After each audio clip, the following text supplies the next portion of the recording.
We spent 62 years walking side by side, sharing a language only brothers speak. Now, the silence he left behind is heavy, yet it is also surprisingly clear. At 80, I am learning that grief isn't just about loss. It is a final, profound lesson on how to truly cherish the time we have left. There is a specific kind of silence that follows the death of a sibling who has been by your side for over 6 decades.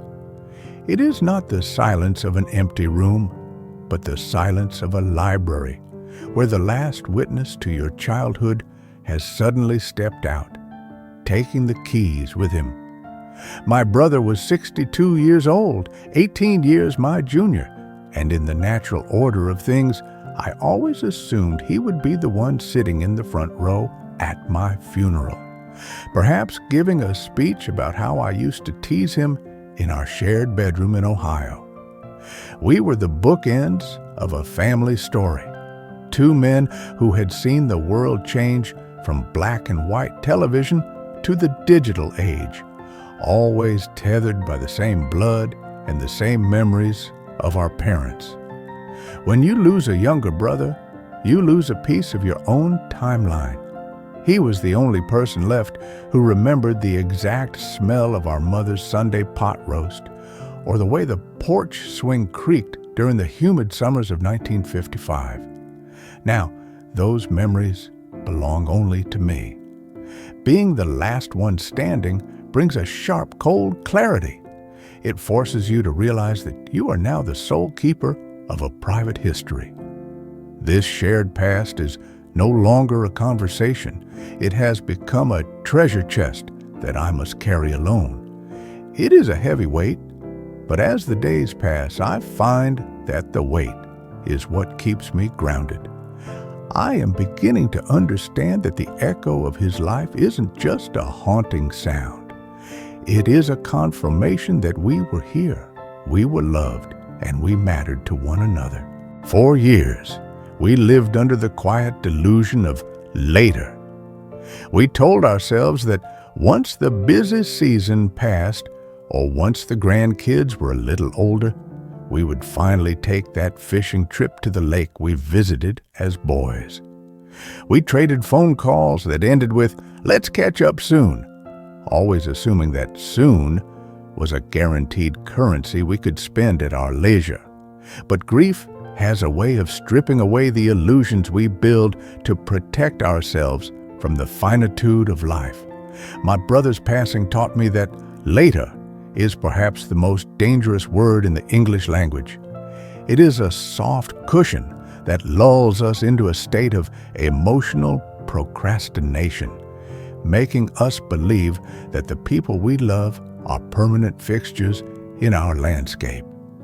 I now see that the most radical thing a person can do in their senior years is to be present. It is not about grand gestures or expensive vacations. It is about the courage to say the important things while the other person can still hear them. I find myself wishing I had spent less time talking about the weather or the news and more time telling him how much I admired the man he had become. This realization doesn't come from a place of shame, but from a renewed sense of urgency. We must stop treating our relationships as though they have an infinite expiration date. Today is the only day we are promised, and the peace we seek is found in the conversations we choose not to delay. There is a particular dignity required to navigate the vacuum left behind by a lifelong peer. In our 70s and 80s, we are often expected to be the pillars of the family, the stoic elders who have seen it all and can handle anything. But when the phone doesn't ring at 7 p.m. like it has for 20 years, the pillar feels very brittle. I have learned that grieving at 80 is different than grieving at 30. It is quieter, more internal, and deeply intertwined with one's own sense of mortality. The house feels different now. The corners seem a bit darker, and the clock ticks with a more deliberate rhythm. I have discovered that healing does not mean moving on, but rather moving forward with the loss as a part of my identity. I allow myself the grace to sit in the silence and feel the ache of his absence without trying to fix it. There is no recovery from a 62-year friendship. There is only the slow process of integration. I find comfort in the small rituals, making the coffee he liked or reading the books he recommended.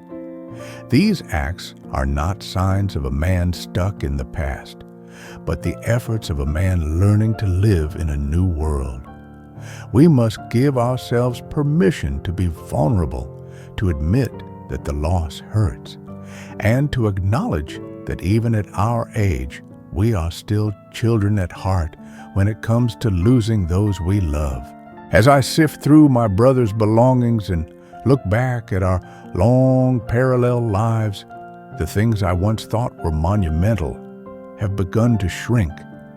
The promotions, the status, the old arguments over long-forgotten slights, they all seem like dust in the wind now. What remains standing tall and immovable are the moments of genuine human connection. I remember the way he laughed until he couldn't breathe, and the way he held my hand when our father passed away. These are the only things that have retained their value in the marketplace of my memory. This loss has refined my perspective, acting as a filter that catches the trivial and lets only the essential pass through. I find myself less interested in the noise of the world and more invested in the quality of my remaining days. I have learned that the true wealth of a senior life is found in the depth of our kindness and the strength of our character. My brother didn't leave behind a kingdom of gold, but he left a legacy of warmth that still heats the rooms I walk through. I am learning to appreciate the simple comforts, the warmth of the sun on my skin, the taste of a good meal, and the sound of a friend's voice, because I now know how quickly these things can become precious memories. To live well after a great loss is the highest form of tribute. For a while, I felt as though continuing to enjoy my life was a betrayal of my brother's memory, as if my happiness were a sign that I had forgotten him. But I have come to realize that the opposite is true. If I were the one who had gone first, I would want him to see every sunset with wonder and to taste every joy with gratitude. To honor the 62 years we had together, I must not spend my remaining years in a state of perpetual mourning, but in a state of active living.